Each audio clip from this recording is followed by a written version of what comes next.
আমার স্বামীর 2 নাম্বার গোপন আমল ছিল, আমি আমার স্বামীকে দেখতাম, আমার স্বামী সারাদিন ধরে দোকানের মধ্যে কামারগিরি করতেন। আমার স্বামী যখন রাতের বেলা যখন ঘরের মধ্যে আসতেন, রাতের বেলা এশারের নামাজের পর আমরা যখন খানা পিনা খাওয়ার পরে যখন রাতের বেলা ঘুমাইতে যাইতাম, আমরা দেখতাম ইমাম আহমদ ইবনে হাম্বল রহমাতুল্লাহি আলাইহি রাতের বেলা এশারের নামাজের পর আল্লাহর বান্দা তাহাজ্জুদের নামাজের জন্য ঘরের ছাদের উপরে দাঁড়িয়ে যাইতেন। আমরা দেখতাম ইমাম আহমদ ইবনে হাম্বল রহমাতুল্লাহি আলাইহি সারাদিন ধরে ছাত্রদেরকে হাদিসের দরস দিতেন। রাতের বেলা এশারের নামাজের পর ইমাম আহমদ ইবনে হাম্বল রহমাতুল্লাহি আলাইহি সারা রাত ধরে আল্লাহর দরবারে তাহাজ্জুদের নামাজ পড়তেন। আল্লাহর বান্দা সারাদিন ধরে হাদিসের দরস দিতেন আর রাতের বেলা সারা রাত ধরে তাহাজ্জুদের নামাজ আদায় করতেন। আমার স্বামী কামার যখন এই দৃশ্য দেখতেন, আমার স্বামী আফসোস করে আল্লাহর কাছে বলতেন, রে আল্লাহ, ইমাম আহমদ ইবনে হাম্বল রাহমাতুল্লাহি আলাইহির কত সৌভাগ্য, আল্লাহর বান্দা সারাদিন ধরে ছাত্রদেরকে হাদিসের দরস দিয়েছেন, রাতের বেলা এশারের নামাজের পর সারা রাত ধরে তাহাজ্জুদের নামাজ পড়ার জন্য দাঁড়িয়ে গিয়েছেন। ও আল্লাহ, ইমাম আহমদের কত সৌভাগ্য, সারাটা দিন সারা রাত ধরে আপনার ইবাদত বন্দেগীর মধ্যে সময় কাটালেন, আর আমি কামারের কপালটা কত খারাপ। আমি কামারের ঘরে 6-7টা ছেলে মেয়ে আপনি আল্লাহ দান করেছেন, ওই ছেলে মেয়েদেরকে জীবন যাপন জীবিকা নির্বাহ করার দায়িত্ব হলো আমি কামারের উপরে।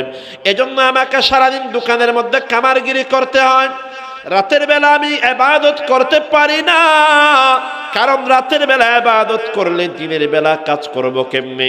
এজন্য আমাকে সারাদিন ধরে দোকানের মধ্যে কামারগিরি করতে হয়, আর রাতের বেলা এশারের নামাজের পর রাতের বেলা তাড়াতাড়ি ঘুমিয়ে যাইতে হয়, যেন তার পরের দিন দোকানের মধ্যে গিয়ে কাজকর্ম করতে পারি। আমার স্বামী কথা বলে বলে আল্লাহর দরবারে আফসোস করতেন আর বলতেন, ও আল্লাহ, যদি আমারও সামর্থ্য থাকতো, যদি আমিও পারতাম, আমিও ইমাম আহমদের মতো আমিও রাতের বেলা ইবাদত করতাম, আমিও ছাত্রদেরকে যদি সম্ভব হতো হাদিসের দরস দিতাম। আমার স্বামী এই আফসোস করে করে রাত কাটাতেন। এই কথা বলার পর ইমাম আহমদ ইবনে হাম্বল রাহমাতুল্লাহি আলাইহির ওই ছাত্র ডাক দিয়ে বললেন, আমি বুঝতে পারলাম আল্লাহ তাআলা তোমার স্বামীর মর্যাদা কেন বাড়িয়ে দিয়েছেন। তোমার স্বামী দুনিয়াতে বেশি ইবাদত করতে না পারলেও তোমার স্বামী দুনিয়াতে বেশি ইবাদত করার নিয়ত করেছিল। তোমার স্বামী বেশি ইবাদত আমল করতে না পারলেও বেশি আমল করার নিয়ত করেছিলেন। এরে দুনিয়ার ইমানদার, আল্লাহর কাছে নেক আমলের চাইতেও দামি হলো নেক আমলের নিয়ত করা। বান্দা যত বেশি নেক আমলের নিয়ত করবেন, আপনার আমলনামার মধ্যে তত বেশি সওয়াব দান করে দিবেন কে? গ্রামের মধ্যে অনেক আল্লাহর বান্দা দেখবেন পকেটে বেশি টাকা নাই, মাদ্রাসার জন্য, মসজিদের জন্য, মাহফিলের জন্য তার কাছে যখন যাওয়া হয়, আল্লাহর বান্দা 500 টাকার নোট দিয়ে বলে, হুজুর আমার কাছে আর সামর্থ্য নাই, যদি আমার কাছে সামর্থ্য থাকতো আমি 500 টাকা না দিয়ে 50,000 টাকা দান করে দিতাম, কিন্তু আমার কাছে যেহেতু আর সামর্থ্য নাই, এজন্য আমি আর বেশি দিতে পারি নাই। আল্লাহর বান্দা দিয়েছেন 500 টাকা, অন্তর নিয়ত করেছেন 50,000 টাকা।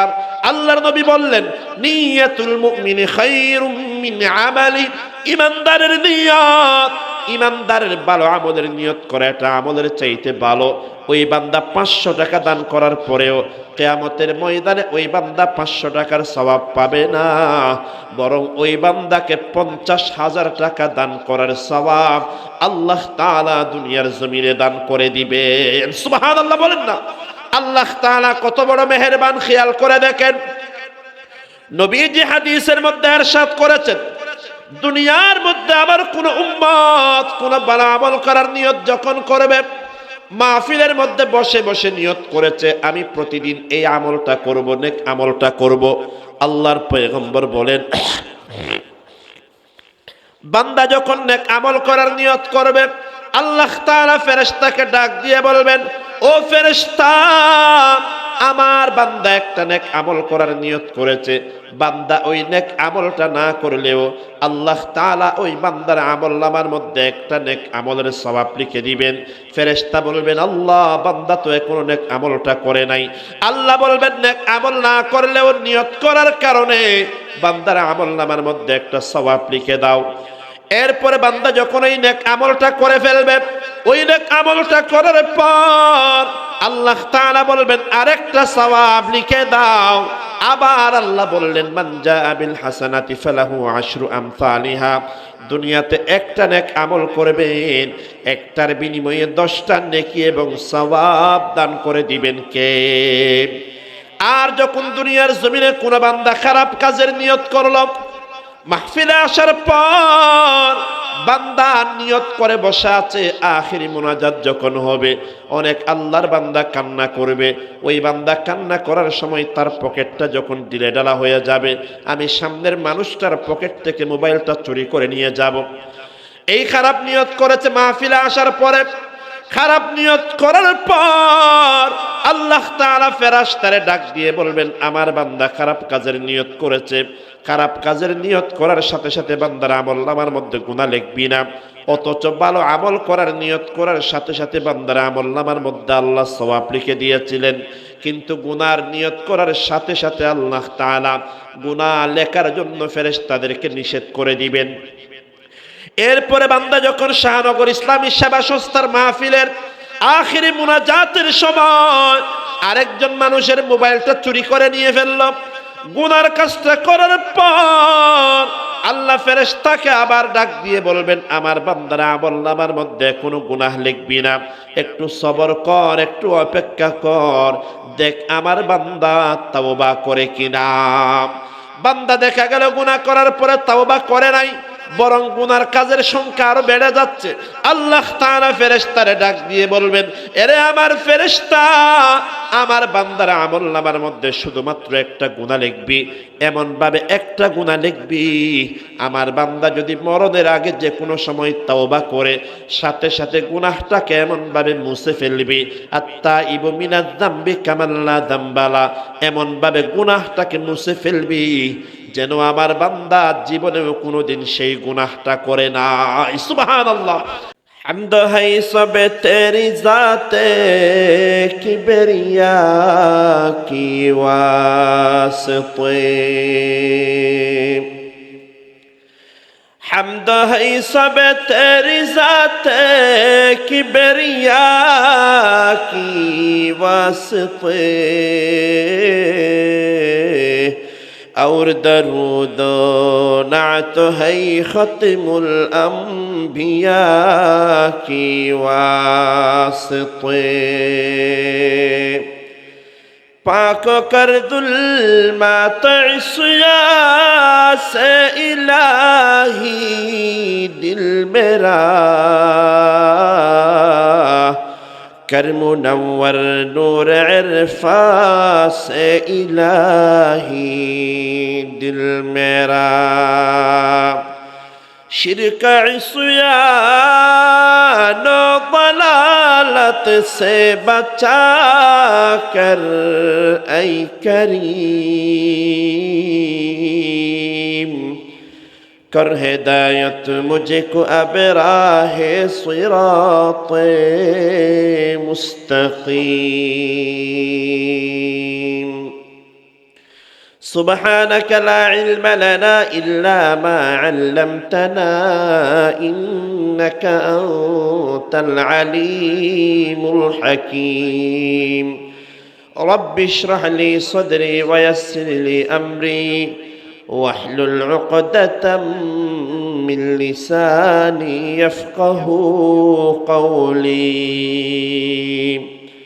আলহামদুলিল্লাহ, আজ 14 জানুয়ারি 2025 ইংরেজি রোজ মঙ্গলবার ফটিকছড়ির ঐতিহ্যবাহী শাহনগর ইসলামী সেবা সংস্থা ও গণপাঠাগারের উদ্যোগে আয়োজিত 28তম ইসলামী সম্মেলনে উপস্থিত সম্মানিত উলামায়ে কেরাম, মুরব্বিয়ান আযম, যুবক যুবক ভাইয়েরা, পর্দার অন্তরালে সম্মানিতা শ্রদ্ধেয়া মা ও বোনেরা, সর্বপ্রথম মহান রব্বুল আলামিনের শাহী দরবারে শুকরিয়া আদায় করি যে মহান রব্বুল আলামিন এই এলাকার হাজার হাজার মুসলমান থেকে বাছাই করে আমাকে আপনাকে কোরআনের এই পবিত্র মাহফিলে আসার জন্য তৌফিক দিয়েছেন, সুযোগ দিয়েছেন।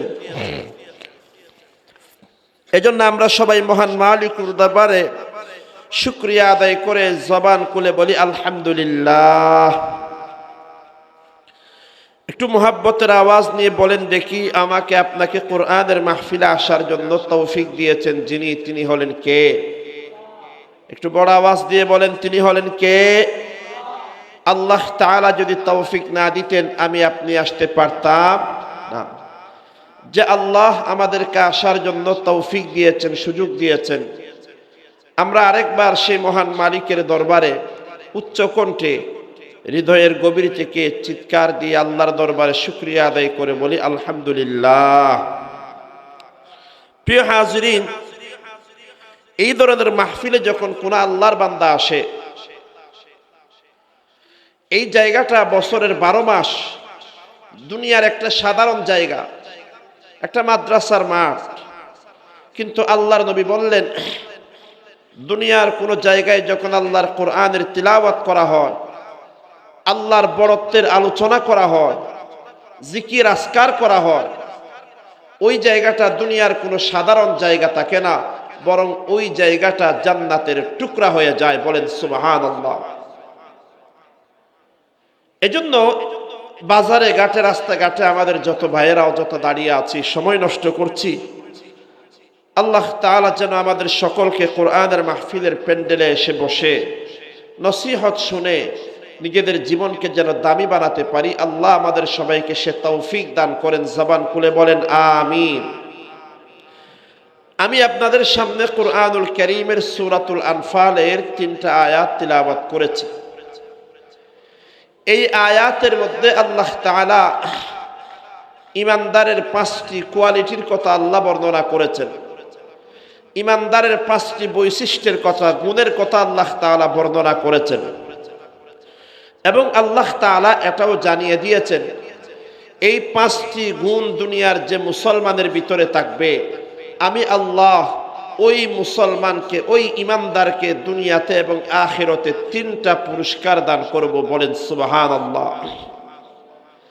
আল্লাহ তাআলা বলেন উলাইকা হুমুল মুমিনুনা হাক্কান।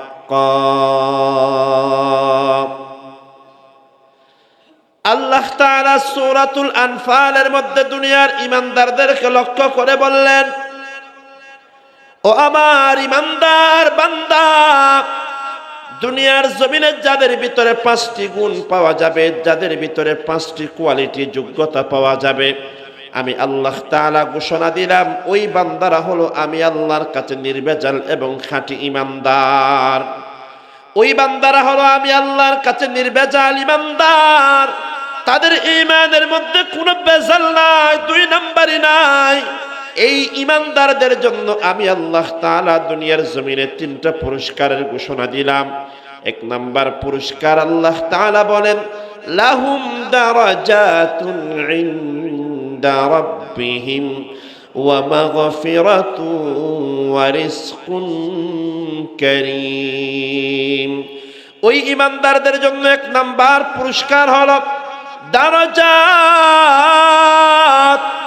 ওই ইমানদারদেরকে আল্লাহ তাআলা ঘোষণা দিলেন 1 নাম্বার পুরস্কার, তাদের মর্যাদা আমি আল্লাহ দুনিয়াতেও বাড়িয়ে দেব এবং তাদের মর্যাদা পরকালেও কল্পনার বাইরে তাদের মর্যাদা বাড়িয়ে দেব। সুবহানাল্লাহ বলেন। 1 নাম্বার পুরস্কার হলো আল্লাহ তাআলা তাদের মর্যাদা বাড়িয়ে দেবেন।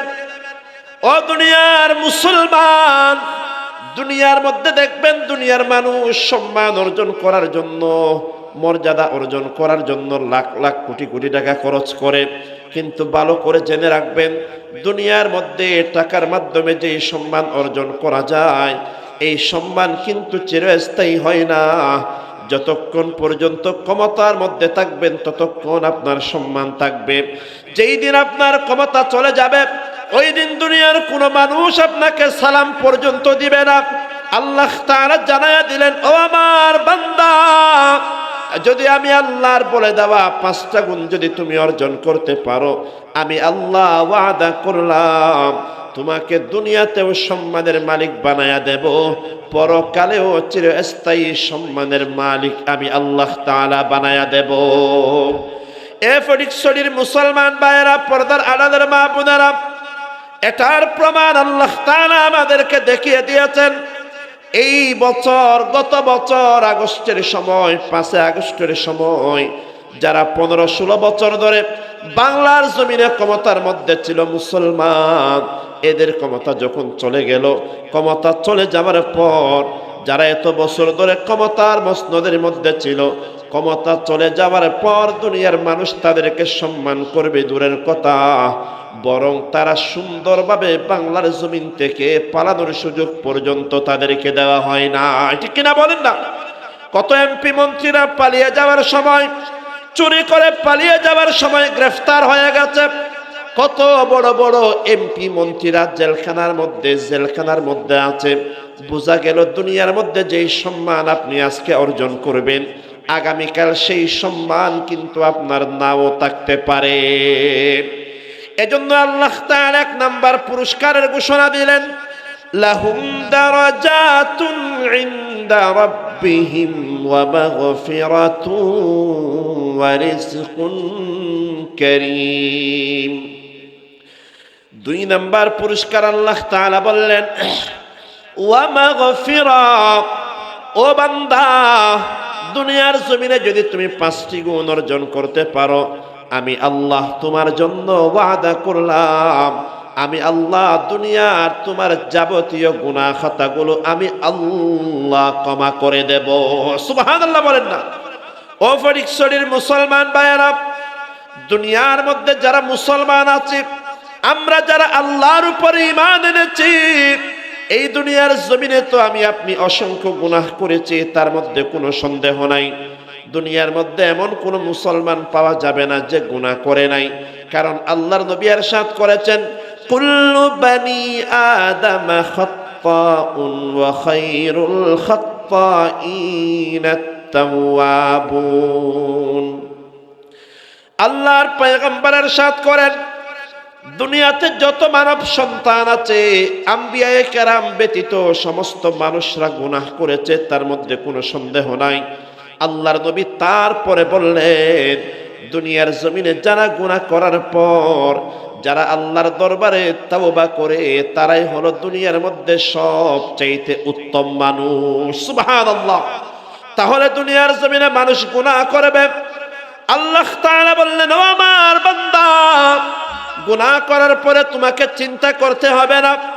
ও বান্দা, গুনাহ করার পর যদি বান্দা তুমি দুনিয়ার জমিনে যদি 5টি গুণ অর্জন করতে পারো, আল্লাহ তাআলা বললেন, ইল্লা মান তাবা ওয়া আমানা ওয়া আমিলা সালিহান ফাউলাইকা ইউবাদদিলুল্লাহু সাইয়্যাতিহিম হাসানাত। আল্লাহ তাআলা বললেন, দুনিয়ার জমিনে যারা ঈমান আনবে, ঈমান আনার পর যারা তাওবা করবে, নেক আমল করবে, এরা যদি গুনাহ করে তারপরেও কোনো চিন্তা নাই, আল্লাহ তাআলা জানিয়ে দিলেন, ওই ঈমানদারদের গুনাহগুলো আমি আল্লাহ মাফ করে দেব। শুধু তা না, বরং তাদের গুনাহগুলো মাফ করে দিয়ে তাদের গুনাহগুলোকে সওয়াব দিয়ে আমি আল্লাহ পরিবর্তন করে দেব। সুবহানাল্লাহ। এটা হলো আল্লাহর দেওয়া 2 নাম্বার পুরস্কার। আর 3 নাম্বার পুরস্কার হলো ওয়া মাগফিরাতু ওয়া রিজকুন কারীম। 3 নাম্বার পুরস্কার হলো, ও আমার বান্দা, ওই ঈমানদারদের জন্য আমি আল্লাহ তাআলা দুনিয়া এবং আখিরাতে সম্মানজনক রিজিকের ব্যবস্থা করে দেব। 5 গুণ যাদের ভিতরে পাওয়া যাবে, তাদের জন্য আল্লাহ তাআলা 3টা পুরস্কারের ঘোষণা দিয়েছেন। 1 নাম্বার পুরস্কার হলো, আল্লাহ তাআলা বললেন তাদের সম্মান আমি আল্লাহ বাড়িয়ে দেব। 2 নাম্বার পুরস্কার হলো, তাদের জীবনের সমস্ত গুনাহগুলো ক্ষমা করে দেব। 3 নাম্বার পুরস্কার হলো, তাদের জন্য দুনিয়া আখিরাতে সম্মানজনক রিজিকের ব্যবস্থা আমি আল্লাহ করে দেব। সুবহানাল্লাহ। 5টা গুণ অর্জন করলেন। ওই 5টি গুণ কি আল্লাহ তাআলা নিজেই বর্ণনা করেন। 1 নাম্বার গুণ হলো ইন্নামাল মুমিনুনা আল্লাযীনা ইযা যুকিরাল্লাহু ওয়াজিলাত কুলুবুহুম। এ শাহনগরের মুসলমান ভাইয়েরা, আল্লাহ তাআলা ইরশাদ করলেন ইমানদারের 1 নাম্বার গুণ হলো, ইমানদার হলো তারা যাদের সামনে আল্লাহর নামটা নেওয়ার পর, ইমানদারের 1 নাম্বার পরিচয় হলো, ইমানদার হলো তারা যাদের সামনে আল্লাহর নামটা নেওয়ার পর ইমানদারের অন্তরে আল্লাহর ভয় জাগ্রত হয়ে যায়। এ মুসলমান ভাইয়েরা, একটু আওয়াজ দিয়ে বলেন, দুনিয়ার জমিনে ইমানদার কাউকে ভয় করে না, ইমানদার কাউকে পরোয়া করে না। একটু আওয়াজ দিয়ে বলেন না, ইমানদার শুধুমাত্র ভয় করে একজনকে, চিল্লায়া বলেন তিনি হলেন কে? আরো বড় করে বলেন না কে? এই দুনিয়ার জমিনে ইমানদার কারো সামনে মাথা নত করে না, ইমানদার দুনিয়ার কারো দরবারে গিয়ে সিজদা করে না, ইমানদার শুধুমাত্র সিজদা করে ইমানদারের মাথাটা নত হবে শুধু একজনের সামনে। ও মুসলমান, মুহাব্বত নিয়ে বলেন তিনি হলেন কে? আল্লাহ তাআলা বললেন ইমানদারের 1 নাম্বার পরিচয় হলো এটা, ইমানদারের সামনে আল্লাহর নামটা নেওয়ার পর ইমানদারের অন্তরে আল্লাহর ভয় জাগ্রত হয়ে যায়। মুফাসসিরিনে কেরাম বললেন ইমানদারের সামনে আল্লাহর নামটা নেওয়ার পর ইমানদারের অন্তরে আল্লাহর ভয় জাগ্রত হয়ে যায়। এই কথাটার ব্যাখ্যা কি, তাফসীর কি? তার একটা ব্যাখ্যা হলো ইমানদারের সামনে আল্লাহর নামটা নেওয়ার পর ইমানদারের অন্তরে আল্লাহর ভয় জাগ্রত হয়ে যায়। তার 1 নাম্বার ব্যাখ্যা হলো আল্লাহর নাম নেওয়া থেকে উদ্দেশ্য হলো যখন ইমানদারের কানের মধ্যে আজানের আওয়াজটা পড়ে যায়, আল্লাহর জিকির আল্লাহর আলোচনা থেকে উদ্দেশ্য হলো আজান। ইমানদারের সামনে যখন আজানের আওয়াজ যখন ইমানদারের কানের মধ্যে পড়ে, ইমানদারের অন্তরে অটোমেটিক ভাবে আল্লাহর ভয় জাগ্রত হয়ে যায়। একটু আওয়াজ দিয়ে বলেন আজানের মধ্যে আল্লাহর জিকির আছে নাকি নাই? এরে আল্লাহর বান্দা, আজান এটা দুনিয়ার অন্য কোন সাধারণ ডাকের মতো কোনো ডাক না। আজান হলো, এটা হলো স্বয়ং রব্বুল আলামিন, স্বয়ং আল্লাহ তাআলা আমাকে আপনাকে ডাক দেওয়ার জন্য প্রতিদিন 5 বার মসজিদের মাইক থেকে আমাকে আপনাকে আল্লাহ তাআলা ডাক দিচ্ছেন।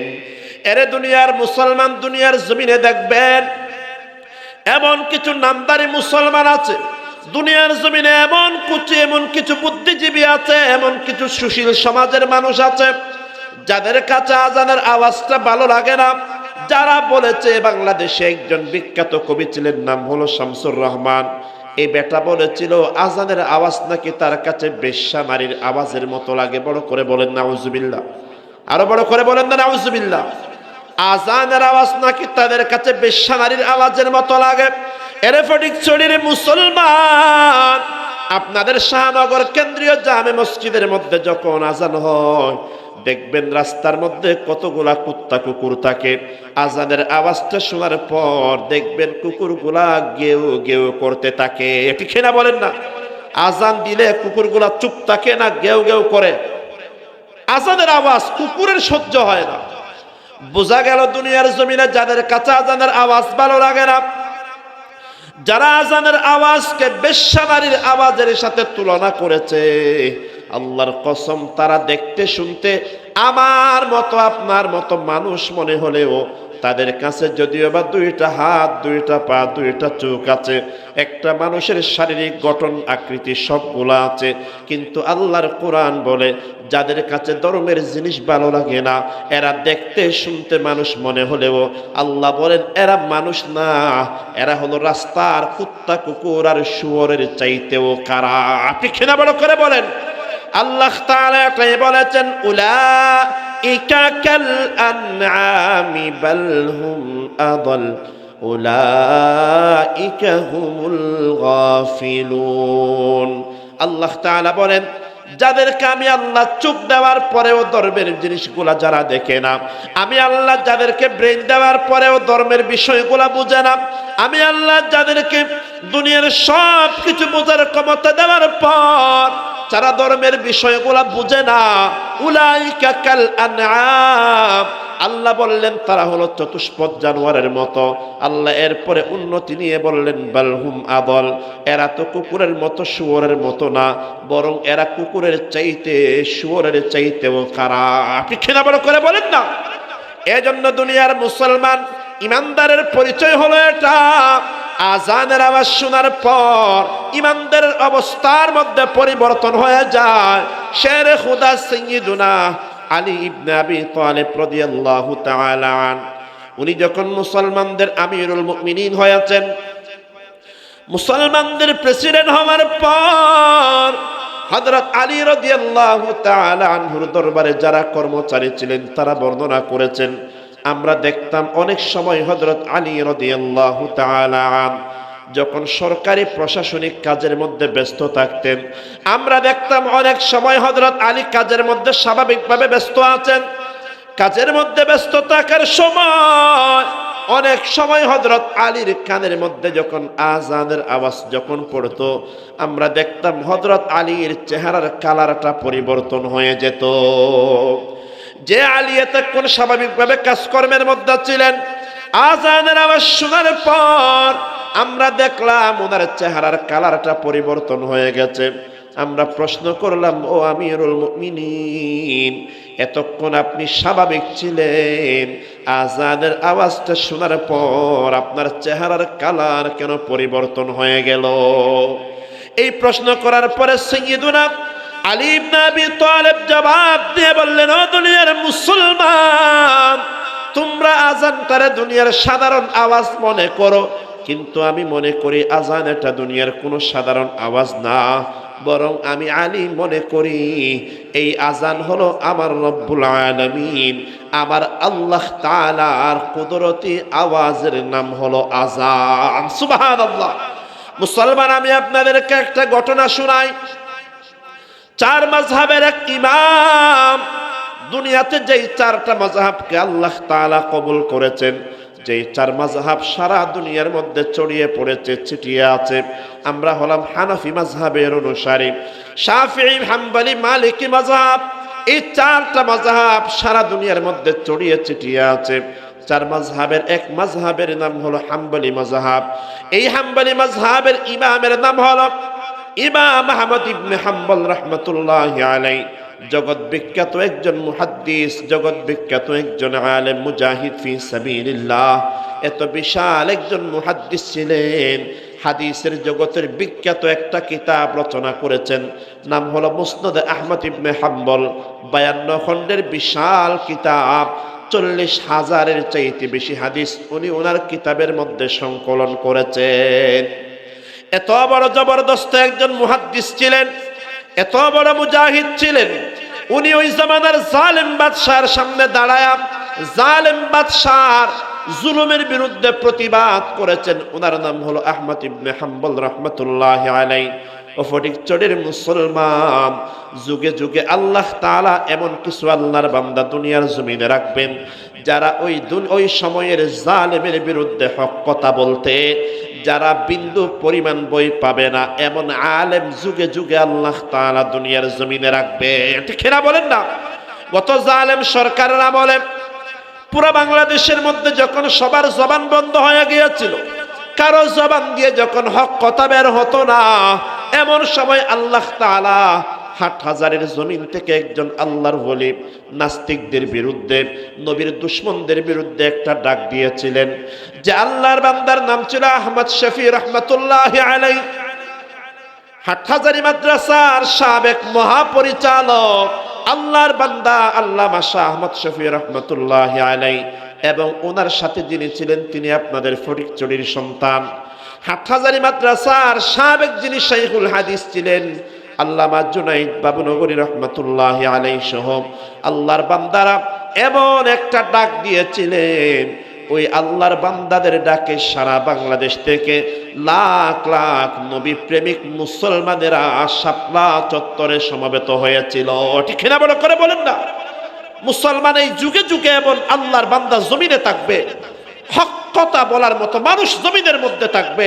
যত বড় জালেম হোক না কেন, যত বড় পাওয়ারফুল প্রেসিডেন্ট হোক না কেন, ওই সমস্ত আলেমরা দুনিয়ার কোনো জালেমকে ভয় পাবে না, দুনিয়ার কোনো বাদশার সামনে তাদের হক কথা বলা বন্ধ হবে না। কিয়ামত পর্যন্ত এমন কিছু আল্লাহর জমিনে হক্কানি আলেম আল্লাহ তাআলা যুগে যুগে সৃষ্টি করে দিবেন, ঠিক কিনা বড় করে বলেন না?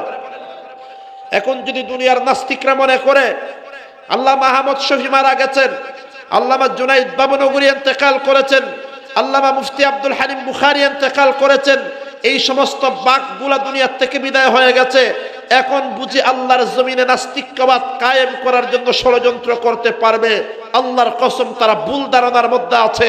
বাঘ মারা গেলেও আল্লাহর জমিনে লক্ষ লক্ষ বাঘের বাচ্চা দুনিয়াতে রেখে গিয়েছেন, ঠিক কিনা বড় করে বলেন না? আল্লামা আহমদ শফী মারা গেলেও, আল্লামা জুনাইদ বাবনগরী মারা গেলেও ওনাদের রুহানি সন্তান, ওনাদের আধ্যাত্মিক সন্তানরা বাংলার জমিন থেকে এখনো মারা যায় নাই। এখনো বাংলার জমিনে যদি ইসলামের বিরুদ্ধে ষড়যন্ত্র হয়, হক কথা বলার মতো মানুষ আল্লাহ তাআলা রেখে দিয়েছেন। শাইখুল হাদিস, ইবনে শাইখুল হাদিস আল্লামা মামুনুল হক সাহেব থেকে নিয়ে আল্লাহর জমিনে অসংখ্য আল্লাহর বান্দা আছেন যারা জুলুমের প্রতিটা জুলুমের বিরুদ্ধে দাঁত ভাঙা জবাব দেওয়ার জন্য প্রস্তুত আছেন, ঠিক কিনা বড় করে বলেন না? এটা কিয়ামত পর্যন্ত থাকবেন ইনশাআল্লাহ। ইমাম আহমদ ইবনে হাম্বল রাহমাতুল্লাহি আলাইহি ওই জামানার জালেম বাদশার বিরুদ্ধে দাঁড়িয়েছিলেন। ওই ইমাম আহমদ ইবনে হাম্বল রাহমাতুল্লাহি আলাইহির জীবনের একটা ঘটনা আপনাদেরকে শোনাই। ইমাম আহমদ ইবনে হাম্বল রাহমাতুল্লাহি আলাইহি উনি যেখানে হাদিসের দরস দিতেন, ওনার বাড়ির পাশে একটা কামার ছিল, সাধারণ কামার। কামার ছিলেন বাজারে যারা লোহা পিটাইয়া দা ছুরি বানায়, এদেরকে কামার বলে। ইমাম আহমদ ইবনে হাম্বল রাহমাতুল্লাহি আলাইহির প্রতিবেশী যে কামার ছিল, ওই কামার একদিন মারা গেল।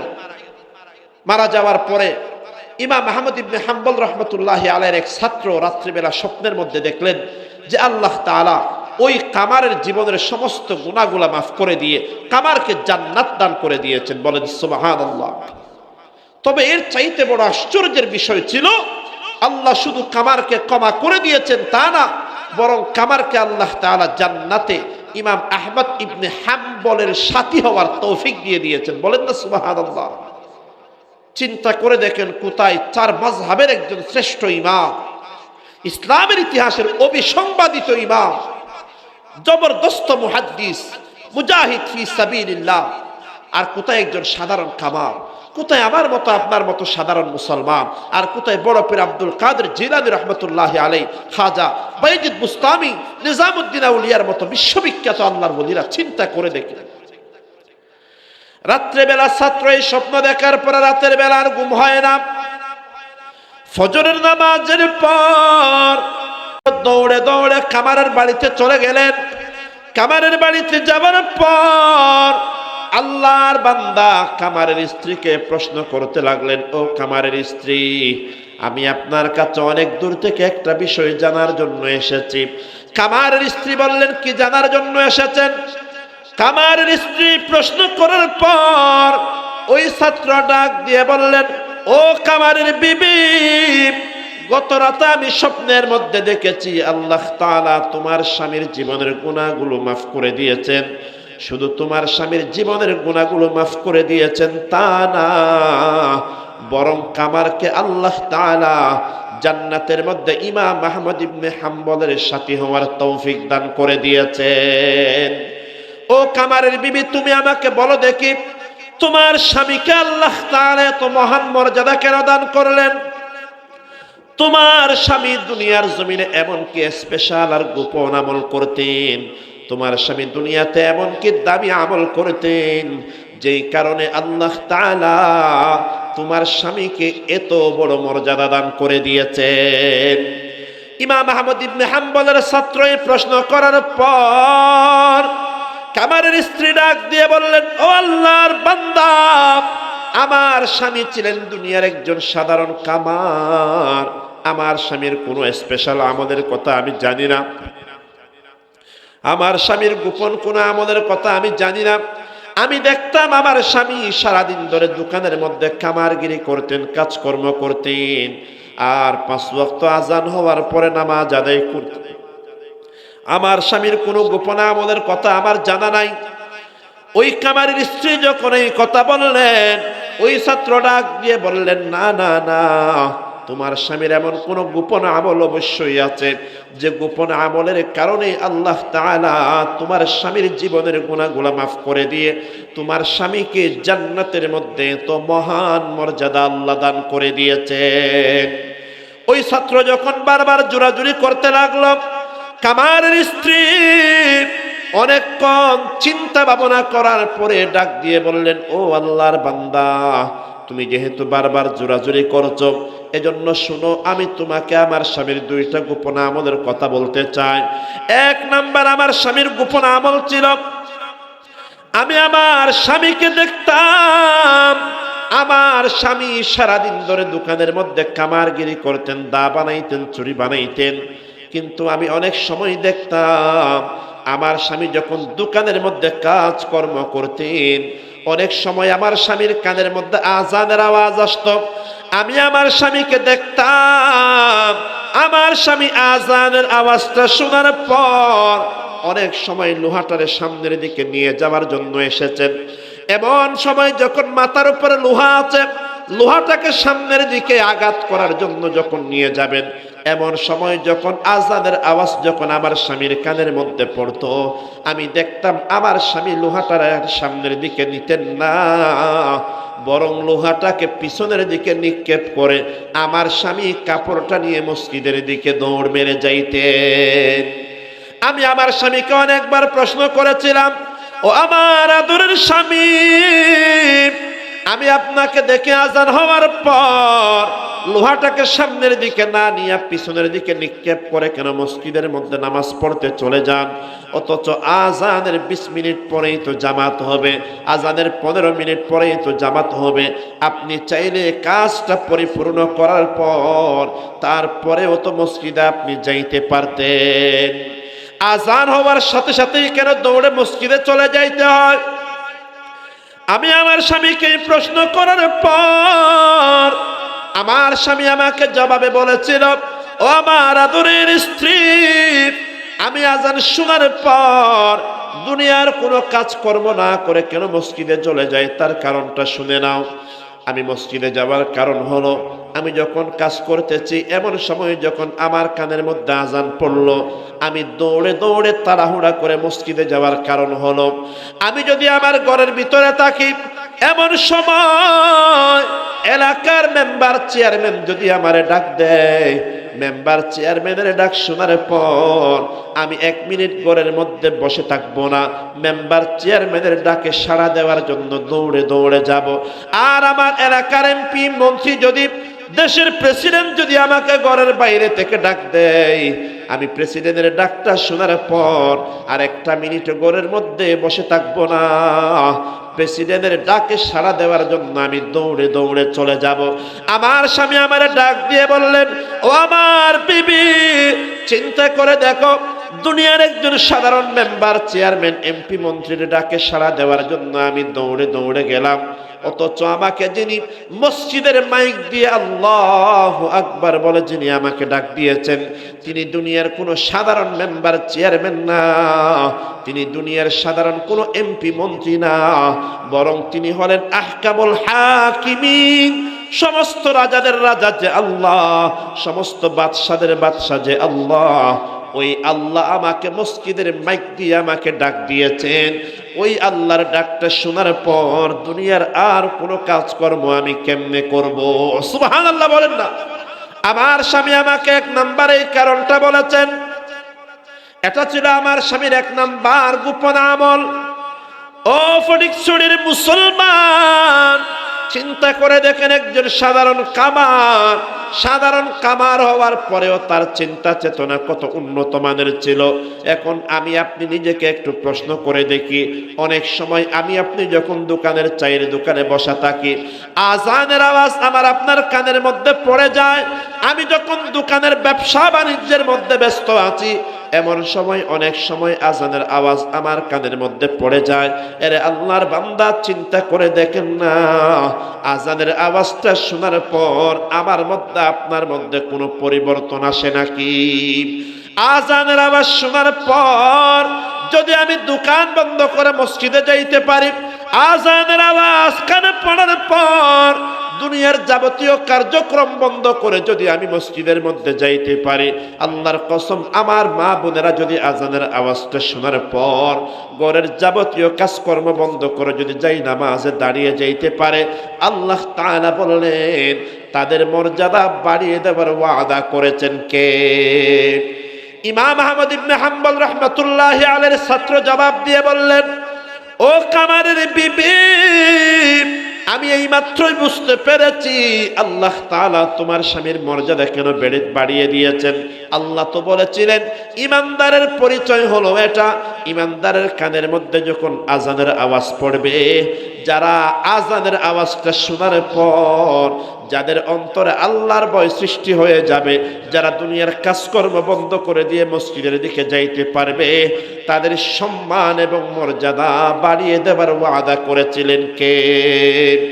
সবাই একটু মুহাব্বত নিয়ে জিকির করি, লা ইলাহা ইল্লাল্লাহ, জোরে লা ইলাহা।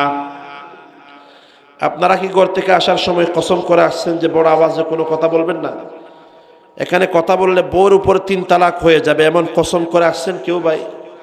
তা আপনারা এমনভাবে মুখের মধ্যে কোনো কথাই বলবেন না এরকম নিয়ত করে আসছেন। একটু আওয়াজ দিয়ে বলেন দেখি, ইমানদারের জিকিরের আওয়াজ ছোট হয় না বড় হয়? বড় করে বলতে হবে। ইমানদার কি শিয়ালের জাতি না সিংহের জাতি? মুসলমানদের যতদিন পর্যন্ত আমাদের ইমানের আওয়াজ বড় ছিল, দুনিয়ার কোন বেঈমান নাস্তিক মুরতাদ মুসলমানের দিকে চোখ তুলে তাকানোর সাহস পায় না। এটা খেনা বড় করে বলেন না। আজকে আমাদের ইমানের আওয়াজ, জিকিরের আওয়াজ ছোট হয়ে যাওয়ার কারণে দুনিয়ার বেঈমান নাস্তিক মুরতাদদের কাছে আমাদেরকে লাঞ্ছিত এবং পরাজিত হওয়া লাগে। ঠিক খেনা বড় করে বলেন। এই জন্য একটু মুহাব্বত নিয়ে জিকির করি, লা ইলাহা ইল্লাল্লাহ, জোরে লা ইলাহা।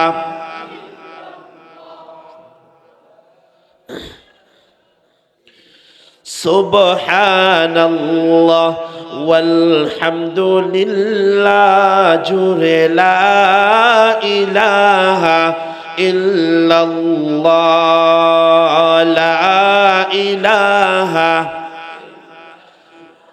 बता हमको तेरी राह किस तरफ है, तेरी राह पर चला हमको खुदाया बुज़ुर्गी की, नहीं हमको ज़रूरत गुलाम अपना बना हमको खुदाया, ला इलाहा इल्लल्लाह, जुरे ला इलाहा।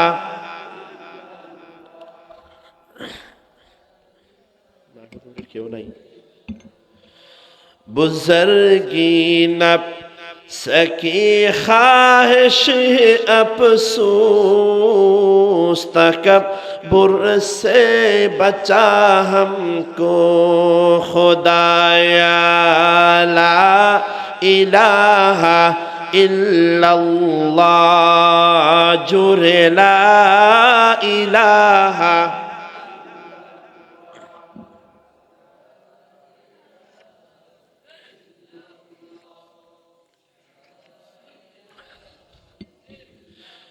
हजर में शजर में तेरे रंग बो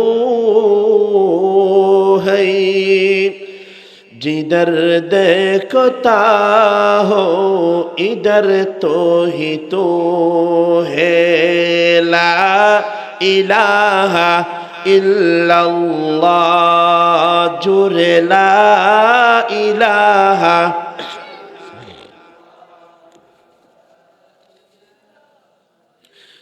ला इलाहा इल्लल्लाह मुहम्मदुर रसूलुल्लाह। मुहब्बत निये बोली सल्लल्लाहु अलैहि वसल्लम। কামারের স্ত্রী 2 নাম্বার কারণ বললেন, আমি আমার স্বামীর 2 নাম্বার গোপন আমলের কথা বলতে চাই। আমার স্বামীর 2 নাম্বার গোপন আমল ছিল, আমি আমার স্বামীকে দেখতাম, আমার স্বামী সারাদিন ধরে দোকানের মধ্যে কামারগিরি করতেন।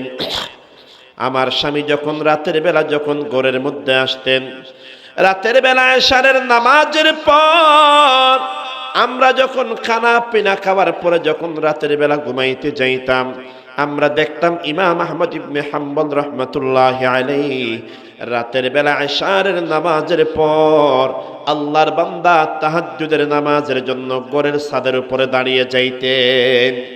আমরা দেখতাম ইমাম আহমদ ইবনে হাম্বল রহমতুল্লাহি আলাইহি সারাদিন ধরে ছাত্রদেরকে হাদিসের দরস দিতেন। রাতের বেলা এশারের নামাজের পর ইমাম আহমদ ইবনে হাম্বল রহমতুল্লাহি আলাইহি সারা রাত ধরে আল্লাহর দরবারে তাহাজ্জুদের নামাজ পড়তেন। আল্লাহর বান্দা সারাদিন ধরে হাদিসের দরস দিতেন আর রাতের বেলা সারা রাত ধরে তাহাজ্জুদের নামাজ আদায় করতেন। আমার স্বামী কামার যখন এই দৃশ্য দেখতেন, আমার স্বামী আফসোস করে আল্লাহর কাছে বলতেন, রে আল্লাহ, ইমাম আহমদ ইবনে হাম্বল রাহমাতুল্লাহি আলাইহির কত সৌভাগ্য, আল্লাহর বান্দা সারাদিন ধরে ছাত্রদেরকে হাদিসের দরস দিয়েছেন, রাতের বেলা এশারের নামাজের পর সারা রাত ধরে তাহাজ্জুদের নামাজ পড়ার জন্য দাঁড়িয়ে গিয়েছেন। ও আল্লাহ, ইমাম আহমদের কত সৌভাগ্য, সারাটা দিন সারা রাত ধরে আপনার ইবাদত বন্দেগীর মধ্যে সময় কাটালেন। আর আমি কামারের কপালটা কত খারাপ, আমি কামারের ঘরে 6-7টা ছেলে মেয়ে আপনি আল্লাহ দান করেছেন। ওই ছেলে মেয়েদেরকে জীবনযাপন জীবিকা নির্বাহ করার দায়িত্ব হলো আমি কামারের উপরে। এজন্য আমাকে সারাদিন দোকানের মধ্যে কামারগিরি করতে হয়।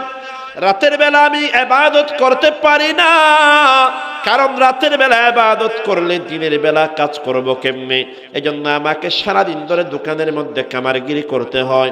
আর রাতের বেলা এশারের নামাজের পর রাতের বেলা তাড়াতাড়ি ঘুমিয়ে যাইতে হয়, যেন তার পরের দিন দোকানের মধ্যে গিয়ে কাজকর্ম করতে পারি। আমার স্বামী কথা বলে বলে আল্লাহর দরবারে আফসোস করতেন আর বলতেন, ও আল্লাহ, যদি আমারও সামর্থ্য থাকতো, যদি আমিও পারতাম, আমিও ইমাম আহমদের মতো আমিও রাতের বেলা ইবাদত করতাম, আমিও ছাত্রদেরকে যদি সম্ভব হতো হাদিসের দরস দিতাম। আমার স্বামী এই আফসোস করে করে রাত কাটাতেন। এই কথা বলার পর ইমাম আহমদ ইবনে হাম্বল রাহমাতুল্লাহি আলাইহির ওই ছাত্র ডাক দিয়ে বললেন, আমি বুঝতে পারলাম আল্লাহ তাআলা তোমার স্বামীর মর্যাদা কেন বাড়িয়ে দিয়েছেন। তোমার স্বামী দুনিয়াতে বেশি ইবাদত করতে না পারলেও তোমার স্বামী দুনিয়াতে বেশি ইবাদত করার নিয়ত করেছিল। তোমার স্বামী বেশি ইবাদত আমল করতে না পারলেও বেশি আমল করার নিয়ত করেছিলেন। এরে দুনিয়ার ইমানদার, আল্লাহর কাছে নেক আমলের চাইতেও দামি হলো নেক আমলের নিয়ত করা। বান্দা যত বেশি নেক আমলের নিয়ত করবেন, আপনার আমলনামার মধ্যে তত বেশি সওয়াব দান করে দিবেন কে? গ্রামের মধ্যে অনেক আল্লাহর বান্দা দেখবেন পকেটে বেশি টাকা নাই, মাদ্রাসার জন্য, মসজিদের জন্য, মাহফিলের জন্য তার কাছে যখন যাওয়া হয়, আল্লাহর বান্দা 500 টাকার নোট দিয়ে বলে, হুজুর আমার কাছে আর সামর্থ্য নাই, যদি আমার কাছে সামর্থ্য থাকতো আমি 500 টাকা না দিয়ে 50,000 টাকা দান করে দিতাম, কিন্তু আমার কাছে যেহেতু আর সামর্থ্য নাই, এজন্য আমি আর বেশি দিতে পারি নাই।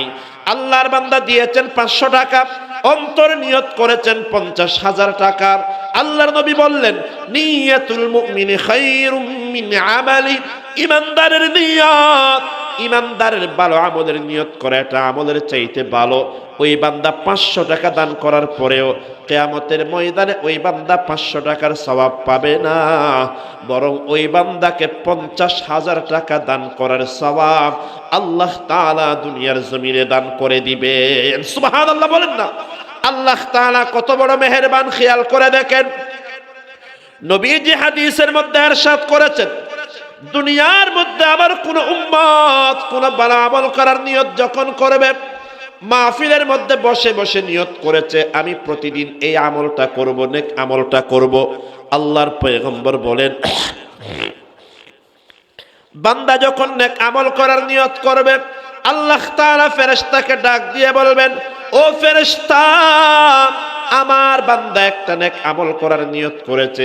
বান্দা ওই নেক আমলটা না করলেও আল্লাহ তাআলা ওই বান্দার আমলনামার মধ্যে একটা নেক আমলের সওয়াব লিখে দিবেন। ফেরেশতা বলবেন, আল্লাহ, বান্দা তো এখনো নেক আমলটা করে নাই। আল্লাহ বলবেন, নেক আমল না করলেও নিয়ত করার কারণে বান্দার আমলনামার মধ্যে একটা সওয়াব লিখে দাও। এরপরে বান্দা যখন ওই নেক আমলটা করে ফেলবে, ওই নেক আমলটা করার পর আল্লাহ তাআলা বলবেন, আরেকটা সওয়াব লিখে দাও। আবার আল্লাহ বললেন, মান জাআ বিল হাসানাতি ফালাহু আশরু আমসালিহা। দুনিয়াতে একটা নেক আমল করবেন, একটার বিনিময়ে 10টা নেকি এবং সওয়াব দান করে দিবেন কে? আর যখন দুনিয়ার জমিনে কোন বান্দা খারাপ কাজের নিয়ত করলো, মাহফিলে আসার পর বান্দা নিয়ত করে বসে আছে, আখিরি মুনাজাত যখন হবে অনেক আল্লাহর বান্দা কান্না করবে। ওই বান্দা কান্না করার সময় তার পকেটটা যখন ঢিলে ঢালা হয়ে যাবে, আমি সামনের মানুষটার পকেট থেকে মোবাইলটা চুরি করে নিয়ে যাব। এই খারাপ নিয়ত করেছে মাহফিলে আসার পরে। খারাপ নিয়ত করার পর আল্লাহ তাআলা ফেরেশতারে ডাক দিয়ে বলবেন, আমার বান্দা খারাপ কাজের নিয়ত করেছে। খারাপ কাজের নিয়ত করার সাথে সাথে বান্দার আমলনামার মধ্যে গুনাহ লিখবি না, অথচ ভালো আমল করার নিয়ত করার সাথে সাথে বান্দার আমলনামার মধ্যে আল্লাহ সওয়াব লিখে দিয়েছিলেন। কিন্তু গুনার নিয়ত করার সাথে সাথে আল্লাহ তাআলা গুনাহ লেখার জন্য ফেরেশতাদেরকে নিষেধ করে দিবেন। এরপরে বান্দা যখন শাহনগর ইসলামী সেবা সংস্থার মাহফিলের আখিরি মুনাজাতের সময় আরেকজন মানুষের মোবাইলটা চুরি করে নিয়ে ফেলল, গুনার কাজটা করার পর আল্লাহ ফেরেশতাকে আবার ডাক দিয়ে বলবেন, আমার বান্দারা আমলনামার মধ্যে কোনো গুনাহ লিখবি না, একটু সবর কর, একটু অপেক্ষা কর, দেখ আমার বান্দা তাওবা করে কিনা। বান্দা দেখা গেল গুনাহ করার পরে তাওবা করে নাই, বরং গুনার কাজের সংখ্যা আরো বেড়ে যাচ্ছে।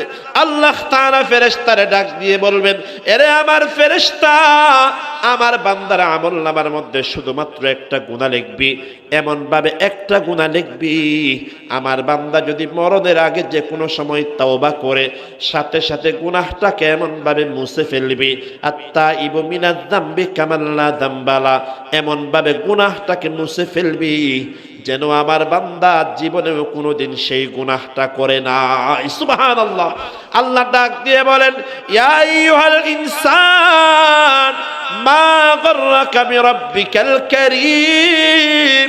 ও দুনিয়ার মানুষ, আল্লাহ এত মেহেরবান হওয়ার পরেও, আল্লাহ এত দয়ালু হওয়ার পরেও বান্দা আল্লাহ সম্পর্কে তোমাকে দুঃখের মধ্যে কে ফেলে দিয়েছে?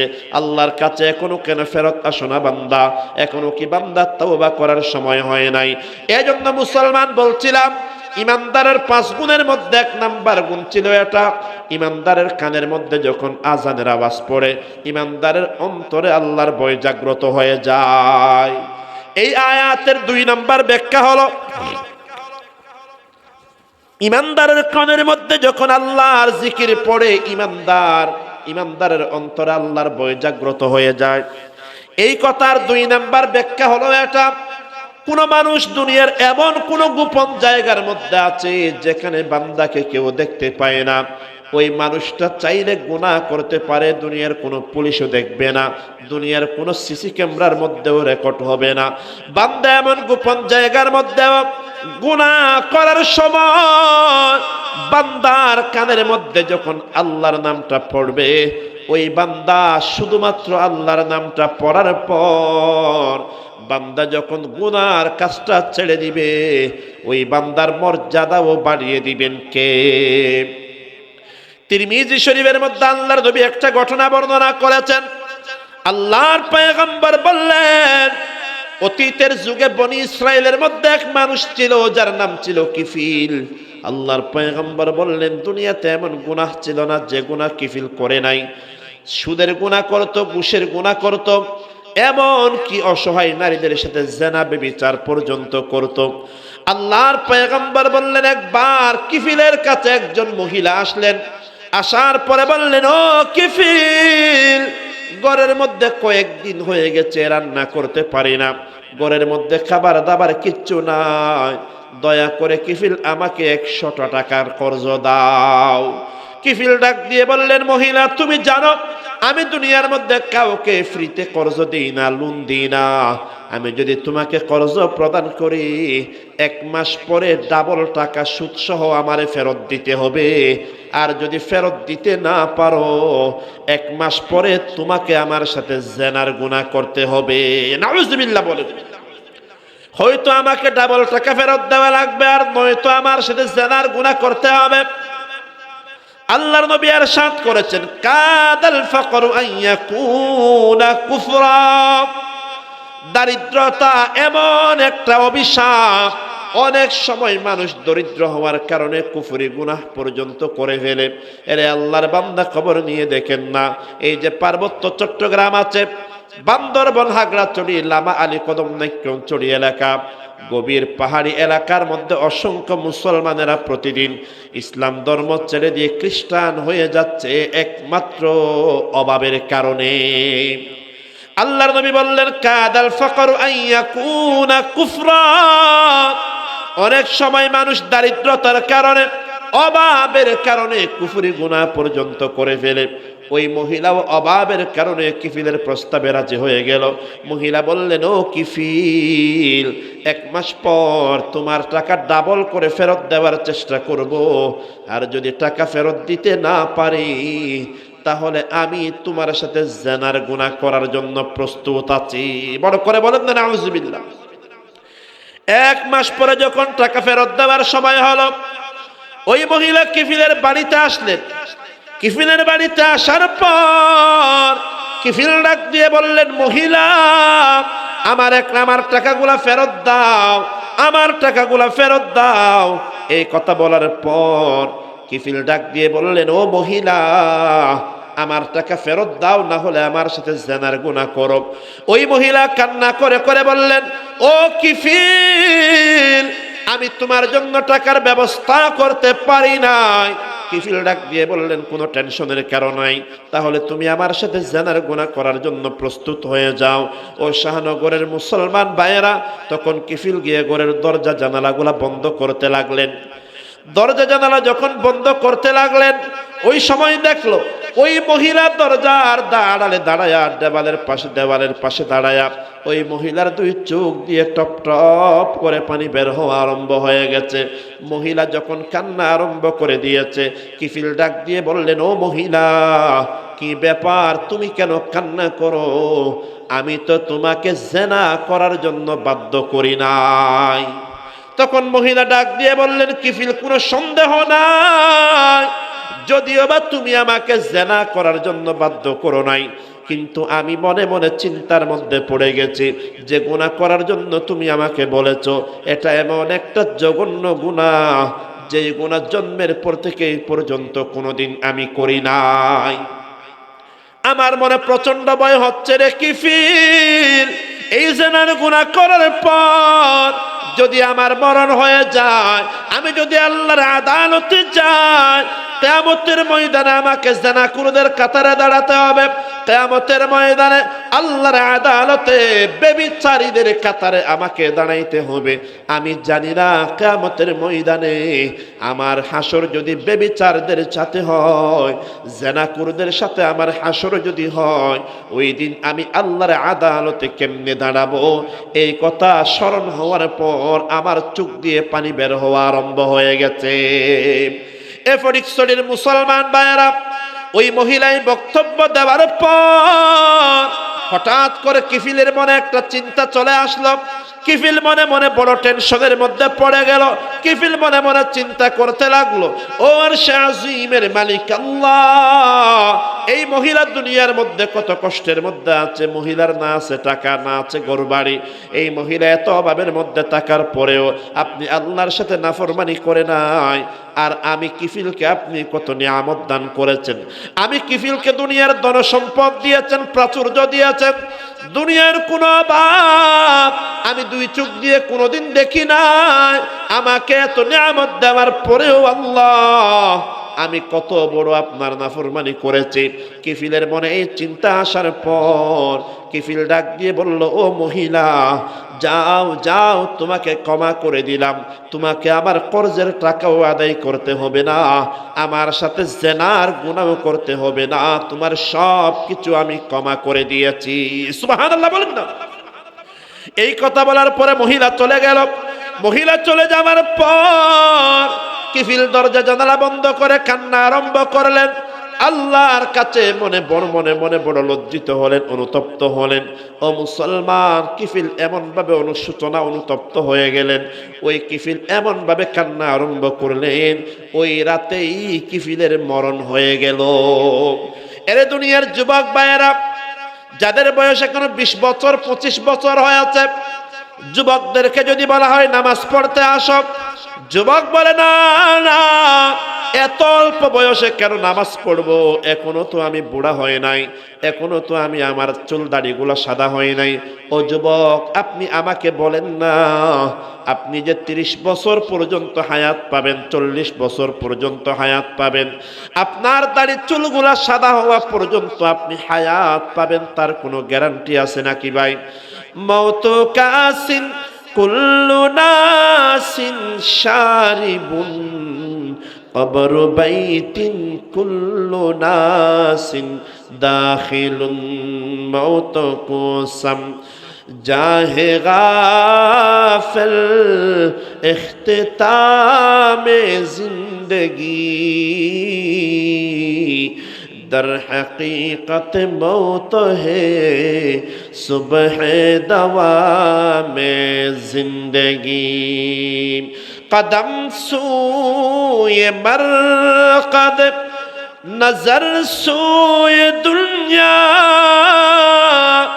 قدم سوئے مرقد نظر سوئے دنیا किधर जा रहे हो किधर देख रहे हो।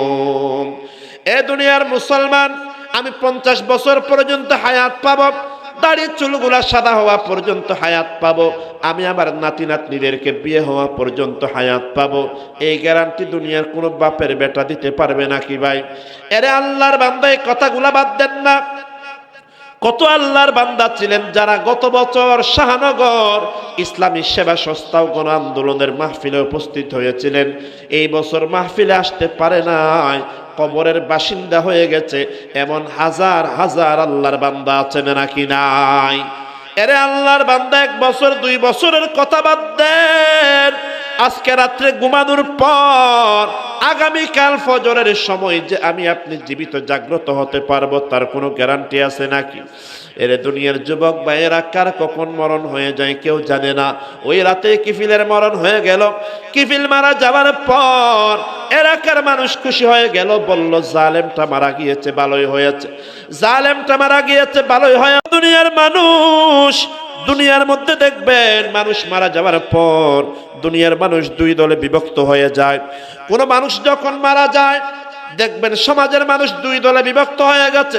কিছু মানুষ মারা যাওয়ার পর এলাকার মানুষ খুশি হয়ে যায়, বলে জালেমটা মারা গেছে, ভালোই হয়েছে। দুনিয়াতে আমাদের উপর জুলুম করত, অত্যাচার করত। অনেক মানুষ মারা যাওয়ার পর দোকানের মিষ্টির সবগুলা শেষ হয়ে যায়। মানুষ মারা যাওয়ার কারণে অনেক সময় মানুষ দোকানের মধ্যে গিয়ে মিষ্টি বিতরণ করে, আসেন নাকি নেই বলেন না? খারাপ মানুষ ছিল, মারা গেছে, শহরে যত মিষ্টি ছিল সবগুলা মিষ্টি মানুষ কিনে বিতরণ করে, বলে জালেমটা মারা গেছে, ভালোই হয়েছে। আবার এমন কিছু আল্লাহর বান্দা আছে যারা মারা যাওয়ার পর শুধু ওই এলাকার মানুষ না, পুরা দেশের মানুষ না, পুরা দুনিয়ার মানুষের চোখ দিয়ে পানি বের হয়ে যায়।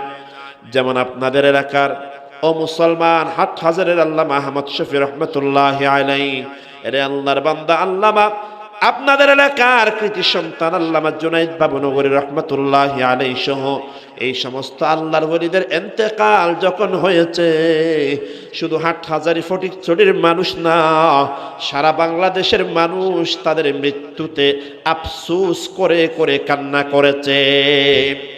আল্লাহর জমিনে মানুষ মারা যাওয়ার পরে মানুষ 2 দলে বিভক্ত হয়ে যায়। কিফিল মারা যাওয়ার পর এলাকার মানুষ খুশি হয়ে গেল। এলাকার মানুষ বলতে লাগলো, জালেমটা মারা গিয়েছে, ভালোই হয়েছে, দুনিয়ার জমিনে এত পাপের কাজ করেছিল।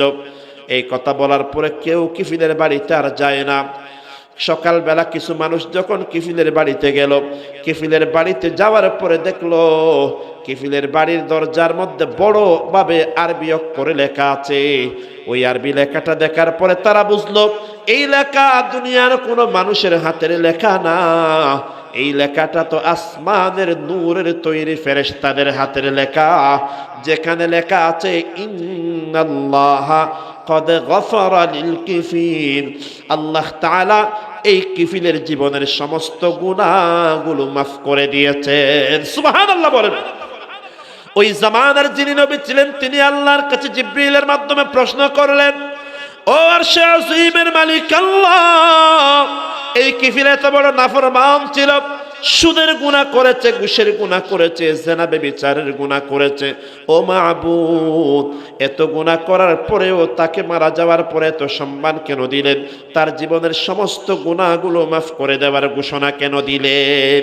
আল্লাহ জানায়া দিলেন, ও আমার নবী, আমি আল্লাহ তো ওয়াদা করেছিলাম, আমি আল্লাহর নামটা শোনার পর যেই বান্দা গুনাহ করার সুযোগ থাকার পরেও যেই বান্দা গুনাহ করবে না, কিফিলের সামনে সুযোগ ছিল, কিফিল চাইলে জিনার গুনাহ করতে পারত।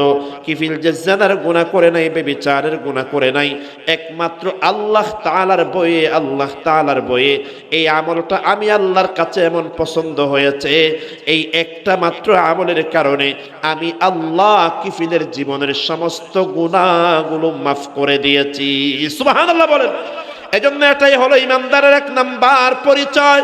ইমানদারের সামনে যখন আল্লাহর নামটা নেওয়া হয়, ইমানদারের অন্তরে কার বই জাগ্রত হয়ে যায়। জবান খুলে বলেন, কার বই?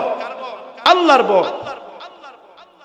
5টা গুণের কথা আল্লাহ বলেছিলেন। 2 নাম্বার গুণ হলো ওয়াইদা তুলিয়াত আলাইহিম আয়াতুহু যাদাতহুম ঈমানা। ইমানদারের সামনে যখন কোরআনের আয়াতের তিলাওয়াত করা হয়, ইমানদারের ঈমানটাকে বাড়িয়ে দিবেন কে?